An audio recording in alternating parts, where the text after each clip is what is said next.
Sebetulnya nggak ada yang bagi saya nggak ada yang spesial gitu Ustaz. Tapi mungkin layak untuk dibagi Ustaz ya. Saya lahir dari keluarga yang sebetulnya pada saat saya dilahirkan itu keluarga saya cenderung keluarga yang sama sekali mungkin bisa dibilang kurang kenal dengan agamanya. Lalu itu berimbas juga kepada saya. Lalu saya pikir waktu saya kecil hidup akan fine-fine aja gitu. Akan fine-fine aja, lalu saya menikmati dari saya masa kecil sampai sekitar SD gitu. Memang Allah memberikan saya gift ya, atau bakat itu memang di musik. Musik itu sangat jadi matematikanya saya pada saat itu. Karena ya itu keluarga saya membentuk saya keluarga saya mengenalkan saya kepada musik itu seperti halnya saya makan 3 kali sehari Ustaz. Jadi ya kayak mungkin kalau misalnya teman-teman dulu kalau masuk sekolah gitu dia harus baris berbaris nyanyikan Halo Halo Bandung, saya bisa nyanyi lagu The Bee Gees atau The Beatles gitu. Jadi wiritannya musik. Terus itu berlalu terus sampai akhirnya saya memutuskan musik hidup saya. Dan itu disupport benar sama orang tua saya, kedua orang tua saya. Sampai dulu kalau misalnya mungkin bapak-bapak sama ibu-ibu pernah ingat kalau di Pasar Seni dulu ada Friday Jazz Night dulu atau di Ancol. Itu saya, kalau datang ke Ancol itu bapak saya dia pulang dari kantornya, dia hanya jemput saya. Lalu saya sampainya di Ancol itu, saya dilepas Ustadz. Lalu saya tahu tempat duduk saya di mana. Tempat duduk saya itu adalah di sampingnya Sandy Luntungan atau dulu Aksan ya. Itu drummer, jadi saya duduk di bawahnya drummer. Jadi saya, justru dulu orang kira saya itu anaknya Krisya atau anaknya drummer lagi main gitu. Jadi saya langsung naik panggung gitu karena setelah selesai 2 jam, saya tahu saya harus pulang ya kayak begitu. Jadi benar-benar disupport bener. Sampai akhirnya ya musik hidup saya pada saat itu. Subhanallah. Para jemaah kalau kita dengar cerita Mas Fani ini, kita ingat dengan sabda Rasul sallallahu alaihi wasallam bahwa kullu mauludin yuladu 'alal fitrah. Semua manusia itu dilahirkan di atas fitrah. Di atas sesuatu yang bersih, di atas la ilaha illallah, dia mengenal Allah. Fa abawahu yuhawidani au yunassirani au yumajjisan. Yang merusak itu siapa? Orang tuanya. Bapak ibunya yang membuat anak itu jadi Nasrani, jadi Majusi, atau jadi Yahudi. Kenapa seorang lahir mempunyai cinta Al-Quranul Karim? Dari kecil cinta Al-Quranul Karim. Umur 6 tahun hafal Al-Quranul Karim. Peran siapa? Peran orang tua. Dan Mas Fani menyebutkan sendiri ya peran keluarga. Keluarga yang jauh dari agama, mau tidak mau anak itu akan ikut apa yang diinginkan orang tuanya. Kalau orang tuanya perampok, insya Allah tuh anak jadi perampok. Tapi kalau orang tuanya mungkin suka dengan musik, ya jauh dari agama, ya munculnya anak itu akan tumbuh besar dengan musik itu sendiri. Tapi itu masa SD. Apakah terus berkembang atau mengalami masa yang akhirnya meninggalkan musik setelah SD itu? Enggak usah, justru saya jadi profesional di musik. Alhamdulillah SMP itu adalah turning point saya. Tadinya saya kalau ditanya SD itu cita-cita jadi apa? Jadi saya mau jadi arsitek karena nilai matematik saya bagus. Pas SMP mulailah itu turning point saya bahwa saya menjadi musisi, saya bilang. Jadi merubah cita-cita nih. Iya, merubah cita-cita saya saya pikir waktu SMP itu oke, hidup gue ini untuk musik gitu. Karena Allah lahirin gue ini, saya taunya Tuhan ya zaman dulu. Yang maksudnya Tuhan ini lahirin saya pasti untuk jadi pemusik gitu. Oke, saya jadi pemusik. Lalu yang ajib lagi nih kata bapak saya gini, ya sudah kalau mau jadi pemusik yang profesional supaya menghasilkan. Dan apa yang diinginkan tercapai. Alhamdulillah Ustaz. Subhanallah, bersyukur sama Allah ya. In different way ya, alhamdulillah.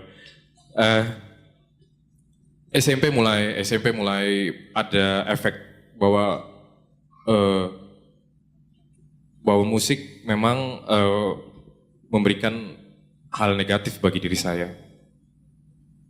Kalau misalnya ada orang yang sekarang berpendapat bermusik meningkatkan tingkat kecerdasan, saya pikir justru bermusik membuat orang menjadi bodoh.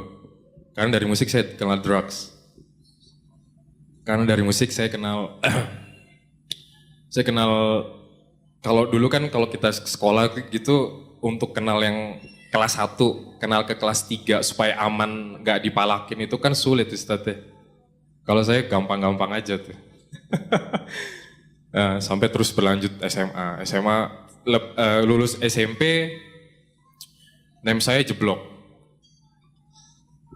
Lalu bapak saya bilang kalau kamu nggak bisa masuk negeri, kamu nggak usah sekolah. Oke, lalu waktu itu saya sekolahnya, rumah saya di Cipinang waktu itu.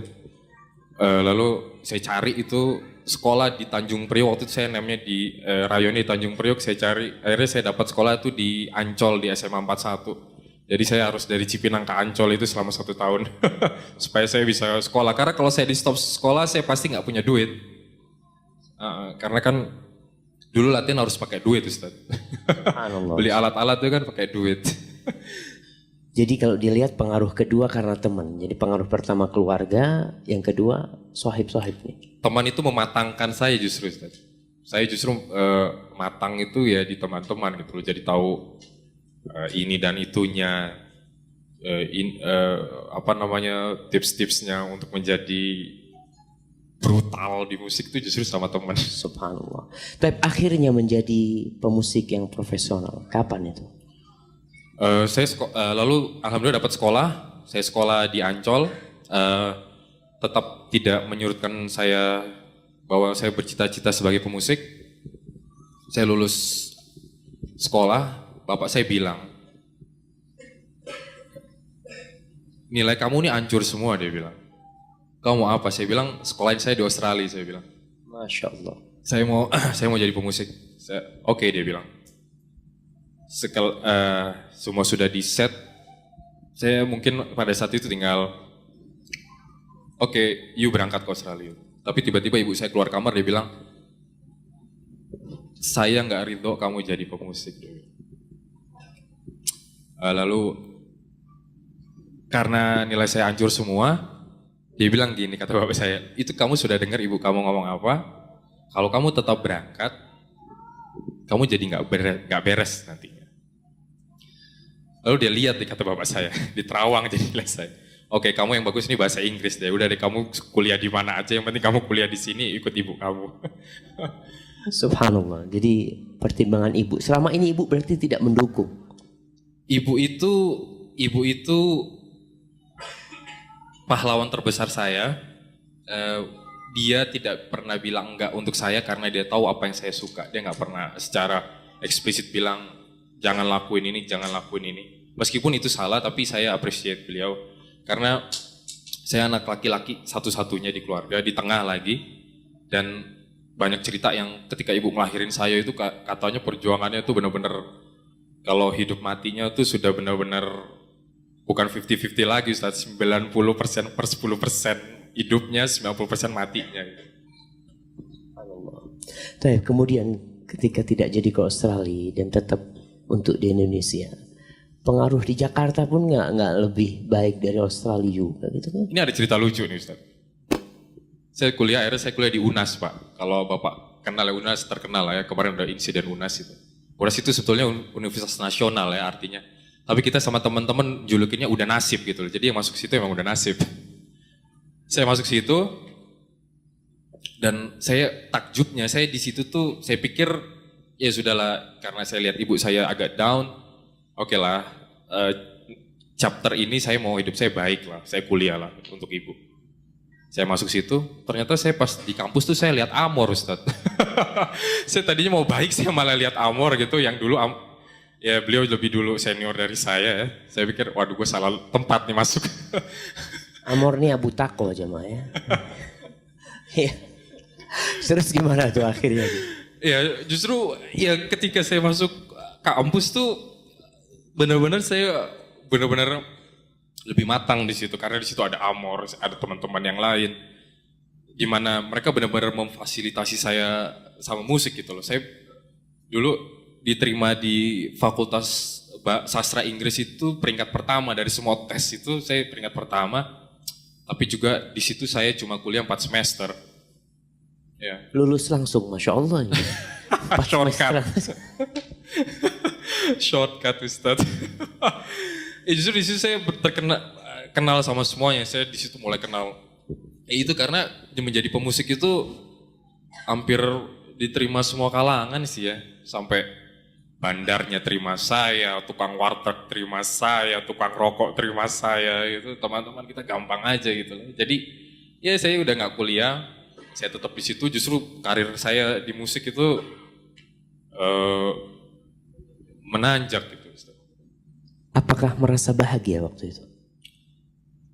Pada saat itu iya, karena ya bahagia nggak bahagia sih ya, saya deg-degan juga karena kan selain band musik itu saya juga apa ya teman-teman saya ya itu tuh UNAS itu kan bener-bener sentralnya drugs ya kalau bapak-bapak tahu ya. Bandar-bandar yang kemarin ditangkapin itu teman saya semua gitu loh. Allah. Jadi kadang saya takut, kadang enggak gitu loh. Kadang saya beberapa kali gitu satu kos itu sama bener-bener sama bandar-bandarnya UNAS gitu. Dia jualan ya saya malamnya main musik, saya main di sana, saya main di sini. Saya di situ juga saya ketemu sama artis-artis besar ya, walaupun ya saya bayar kos sudah mulai dari main sama misalnya sama Melanie Subono, sama ada beberapa artis gitu. Jadi ya bahagia sih terima uang kayak begitu kan. Subhanallah. Bapak tahu apa arti kebahagiaan sebenarnya? Ada kelezatan, ada kebahagiaan. Ada kesuksesan dan ada kebahagiaan. Kalau dikatakan bahagia, orang yang berbahagia itu mungkin belum tentu sukses. Orang yang sukses belum tentu bahagia. Karena ada orang sukses tapi nggak bahagia, rumah tangganya hancur ya. Kalau tadi dikatakan drug ya, kenal narkoba apa. Sebenarnya Anda lihat untuk pelarian aja. Kebahagiaan itu adalah tumaknina, ketentraman dan kedamaian yang dirasakan di dalam hati. Kalau kita lihat kelezatan itu ada 3. Yang pertama kelezatan jasmani. Jasmani kita makan merasakan lezat ya. Kemudian ada kelezatan hati atau kelezatan jiwa. Jiwa kita merasa nyaman walaupun nggak makan ya. Ada orang-orang yang disiksa seperti Bilal bin Rabah, disiksa badannya tapi dia tetap bahagia. Walaupun badannya sakit dia merasakan. Kemudian yang ketiga yang disebut kelezatan ruh. Puncak kelezatan adalah kelezatan ruh. Orang yang narkoba dia berpikir ruhnya merasakan kelezatan. Tidak sebenarnya. Bayangkan orang-orang yang mati syahid ruhnya ada di mana? Ruhnya itu ada di perut burung-burung hijau di surga. Mati syahid ruhnya langsung berada di surga. Dan itulah kenikmatan yang paling tinggi. Jadi kalau dilihat kebahagiaan kayaknya bukan bahagia, mungkin seneng. Kamuflase Ustaz. Jadi misalnya deg-degannya pagi itu malamnya ya ada penawar deg-degan lah untuk paginya lagi. Jadi ya sebetulnya mau keluar dari situ juga tapi nggak ngerti. Sudah benar-benar saya sudah nancep di dalam gitu. Sudah semakin ke depan itu sudah bukan itu lagi, sudah mulai berantem, sudah mulai main musik berantem main musik, terus bergaulnya begitu, sudah benar-benar, saya sudah pikir, wah iya benar nih musik, gua akan mati di panggung benar nih kayaknya. Innalillahi wa inna ilaihi. Tapi sekarang singkat cerita, kok bisa berjenggot sekarang ini duduk di sini sholat sama kita yang mungkin dulu sholatnya bolong-bolong, tapi masih jaga sholat nggak waktu main musik itu? Ana sholat Jumat masih jaga alhamdulillah. Tapi datang ketika khotbah kedua. Masya Allah. Pasti tuh khotbah kedua kan pulang malam jam 3 gitu, jadi kita tidur. Oh ini hari Jumat nih harus, katanya kalau nggak sholat berapa kali Jumat, gue kafir gitu, gue nggak mau gitu. Tetap harus sholat Jumat. Perubahan dari kehidupan malam itu, kehidupan musik itu, kemudian ini kan kita banyak anak-anak muda. Kadang-kala anak-anak muda ini berpikir melihat mereka adalah orang-orang yang senang hidupnya. Seakan-akan pemusik-pemusik itu adalah orang yang menjadi idola dia dalam kehidupan ini. Padahal sebenarnya mungkin ada sesuatu yang dirasakan di hati. Kalau dibilang pemusik atau orang yang, kalau saya boleh agak luas, yang misalnya melakukan sesuatu melanggar syariat Allah itu bahagia, dibilangnya, saya sih bisa berpendapat bahwa itu bohong semua Ustaz ya. Itu kamuflase ya. Karena apa yang saya rasakan ketika sampai peaknya itu, beberapa teman saya mati. Itu benar-benar mati. Ya matinya saya pikir lama-lama gue useless juga nih di sini. Walaupun dia waktu itu pada saat itu dia memang lebih berani gitu untuk pakai drugs apa segala macam. Sementara saya menjaga diri. Oke, akhirnya saya benar-benar meneruskan musik saya buat album Ustaz, buat album. Meskipun bukan dalam level yang major label lah gitu ya. Kita di apa waktu itu ada yang namanya tuh musik underground lah. Tapi nggak underground banget juga karena ada yang support kita kayak gitu. Lalu berjalannya waktu, saya album pertama sukses apa segala macam, lalu buat video klip apa segala macam. Ketika turning point-nya sih, titik baliknya mau di album kedua tuh Ustaz. Album kedua kita sudah siapkan materi rekaman segala macam, saya sudah tulis semua lagu, saya tulis. Sudah siap musiknya, liriknya segala macam. Waktu itu tinggal take studio lalu buat video klip. Kita dapat tawaran main pada saat itu di salah satu acara besar di Jakarta, acara sekolahan. Itu diadakannya di Kemang. Saya ingat sekali di Kemang. Akhirnya kita main di situ. Ya seperti biasa kalau kita main itu kan kita tinggal request saja mau apa gitu loh di ruang tunggu kita tinggal requestnya tinggal tulis gitu, tinggal tulis mau ini. Nanti panitia tuh semuanya tuh udah di meja di set. Tinggal kuat nggak ngabisin ya. Dan pada saat itu ya Masya Allah, ternyata yang bartendernya malam itu tuh teman saya, teman lama gitu. Jadi benar-benar kita pada saat itu hore gitu. Sudahlah begitu. Dan pada malam itu kebetulan saya nggak tahu deh, tiba-tiba saya nggak bawa motor gitu Ustaz. Saya harus numpang teman saya pulang sama teman saya. Kita pulang dari acara itu, mau ke satu acara lagi, saya ikut teman saya di Bonceng. Di perjalanan teman saya telepon, Van acaranya nggak jadi nih, jadi lu lebih baik pulang aja gitu. Oke kita pulang. Saat itu saya sudah di Selipi, saya mau ke Meruya. Kita pulang tuh, kalau bapak-bapak tahu di depannya Mall Taman Anggrek tuh ada flyover tuh ya. Itu saya putar di flyover di bawah tuh sama teman saya itu, kita sudah nyanyi-nyanyi itu. Udah hidup tuh short lah, gampang lah. Putar di flyover.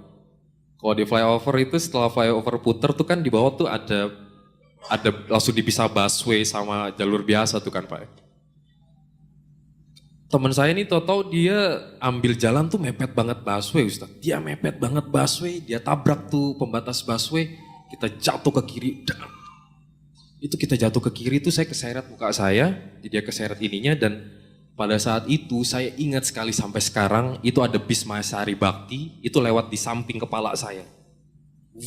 Gitu. Wow, saya bilang, wow. Saya bangun tuh, itu orang berhenti semua. Sampai bisnya tuh kayak orang bis di dalam bis tuh dia berdiri semua, dia lihat apa kelindes tuh orang gitu ya. Saya itu masih ketawa tuh, masih wah bego loh pas segala macam. Saya nyebrang tuh, saya tidur di trotoar itu. Ini saya berdarah, teman saya ininya patah, pokoknya luka-luka segala macam. Akhirnya dibawa teman saya ke rumah sakit Pelni Petamburan, dimasukin UGD pada saat itu. Pada saat itu saya mau disuntik sama perawatnya, saya bilang jangan, saya teriak pada saat itu karena saya tahu apa yang ada di dalam tubuh saya. Kalau itu dimasukkan lagi morfin atau segala macam, pasti akan menyebabkan otak saya lumpuh gitu, pasti itu. Artinya sudah sempat chaos juga di UGD, beberapa orang masuk UGD ribut, karena saya ribut, saya teriak-teriak segala macam. Karena memang stupid sekali. Akhirnya saya dibawa, saya telepon adik saya. kebetulan adik ipar saya pada saat itu dia kerja di klinik. Saya bilang gue kecelakaan, tolong buka klinik lo, obatin gue. Saya bilang sama teman gue tolong antar gue pulang. Saya diobati di kliniknya. Kata dia, Mas Fani kayaknya Mas Fani ada gegar otak sedikit nih. Gegar otaknya itu mengarah ke yang besar gitu. Jadi gue harus gimana nih, kata saya. Mas Fani kan nggak bisa disuntik, jadi coba di treatment saja. Oke. Dari klinik saya pulang. Itu ibu saya itu saya pulang sekitar jam 2 pagi. Itu ibu saya bukain pintu gitu. Ibu saya nggak nangis, Ustaz. Dia nggak nangis sama sekali. Dia lihat saya berdarah-darah apa segala macem. Dia nggak nangis. Dia cuma bilang sama saya gini, sudah tidur, kamu butuh istirahat, kamu tidur, dia bilang. Saya tidur masuk kamar. Besok paginya dia bilang begini, dia datang ke kamar saya, itu saya benar-benar karena sudah hilang segala macam pengaruh yang lain ya. Jadi saya sudah merasakan sakit pada pagi itu, benar-benar sudah lebam semua. Saya sudah konsumsi vitamin otak tuh, Pak. Ibu saya bilang gini ke saya, dia duduk di sebelah saya, dia bilang gini, kamu tahu, dia bilang, ini yang mama selalu minta kalau mama sholat tahajud, dia bilang.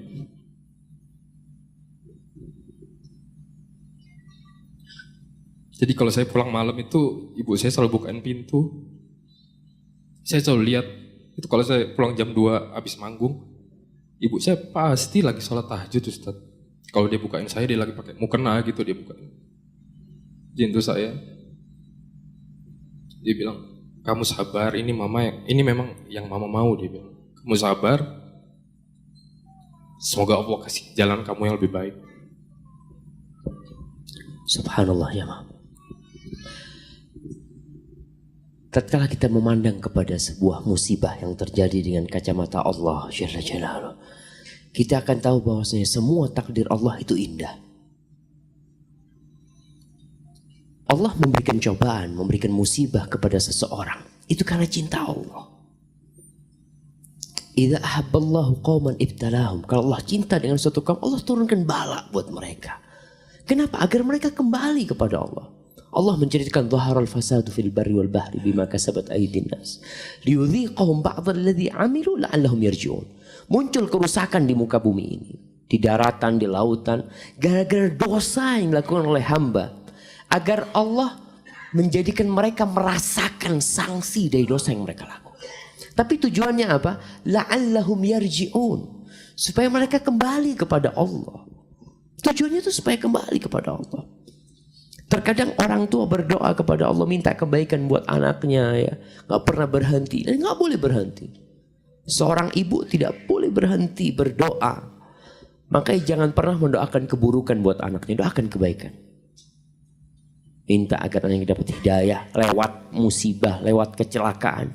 Dan banyak di antara kita yang tobat kepada Allah karena sakit. Banyak di antara kita yang tobat kepada Allah meninggalkan dosa-dosanya karena ya mungkin kecelakaan. Kita lihat bagaimana kondisi Akhwani. Terus selanjutnya bagaimana perjalanan tobatnya? Apa dengan seperti itu langsung selesai itu? Pada saat itu masih belum selesai, saya masih main musik karena saya pikir saya punya tanggungan ke teman-teman, tapi saya sudah berpikir bahwa ya I have to quit, saya harus berhenti nih. Karena itu tadi gue nggak mau nyusahin emak gue lagi nih. And then saya terus main musik, tapi saya sudah nggak sentuh apa-apa itu. Kalaupun main musik, kalaupun manggung itu saya cuma maunya air putih sama makanan sama susu. Lalu teman-teman sudah mulai, wah lu gila lu, dia bilang. Karena saya kan jadi vokalis ya Ustaz ya, maksudnya frontman ya. Lu gila lu, dia bilang. Terus kalaupun manggung tuh saya bilang, gua mau manggung kalau abis Isya, kalau enggak gua nggak mau. Wah gila lu Van, dia bilang, lu nolak, lu ngatur IO ngatur apa? No, enggak. Kalau mau enggak. Jadi sholat udah mulai. Alhamdulillah sudah mulai. Sudah mulai sholat, sudah mulai baik sama ibu. Sudah mulai di rumah. Terus segala macam.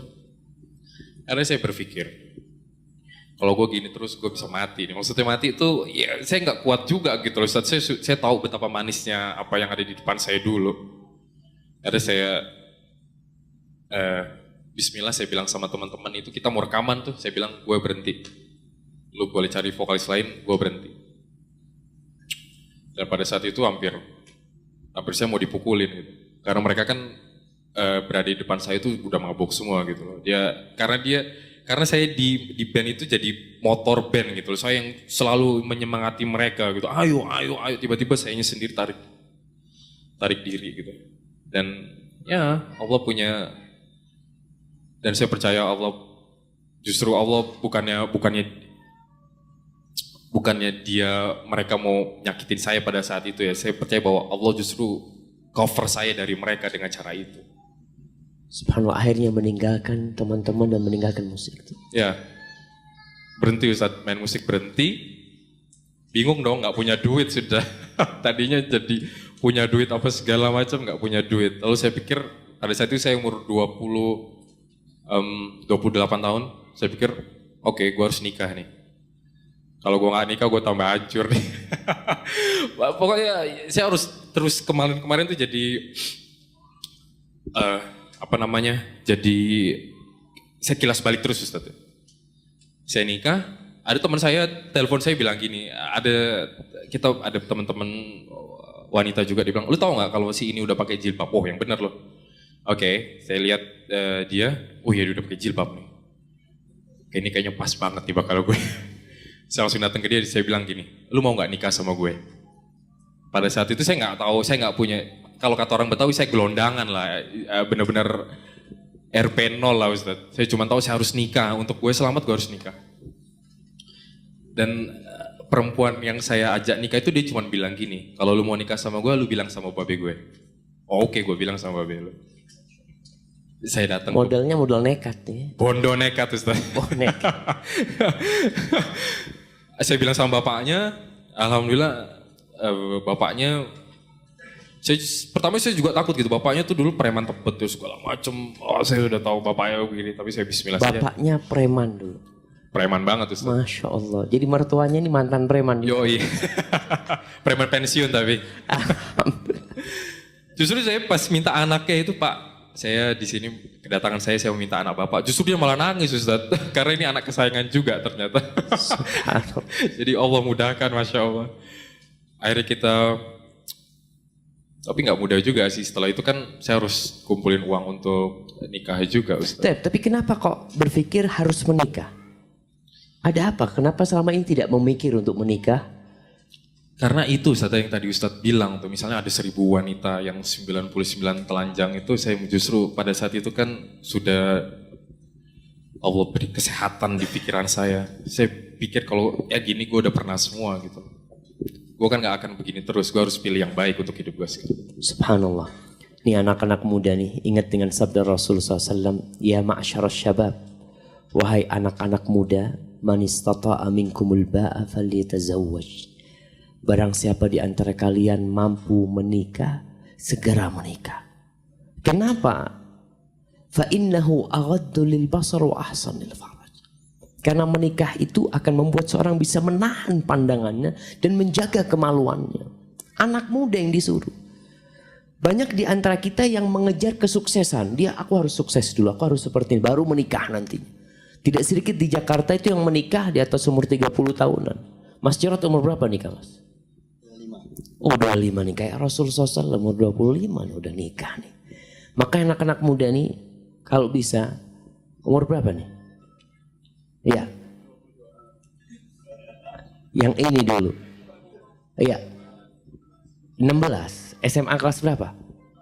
Kelas 2, nggak mau nikah. Mana bapaknya? Mana bapaknya? Saya anak punya ustadz di Madinah itu nikah kelas 2 SMA. Dikawinin sama bapaknya.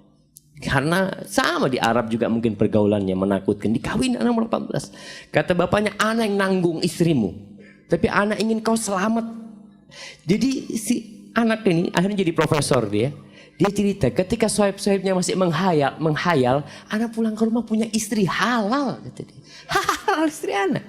Pulang ke rumah itu istrinya yang jambut, subhanallah. Jadi mau nikah. Saya yang jelas anak muda yang mampu menikah, kata Rasulullah SAW, falyatazawwaj. Hendaklah dia menikah. Karena itu, fa in lam yastati, kalau nggak bisa nikah karena mungkin orang tua tidak mendukung, anggap atau nggak memiliki uang untuk menikah. Tidak ada pilihan kecuali berpuasa.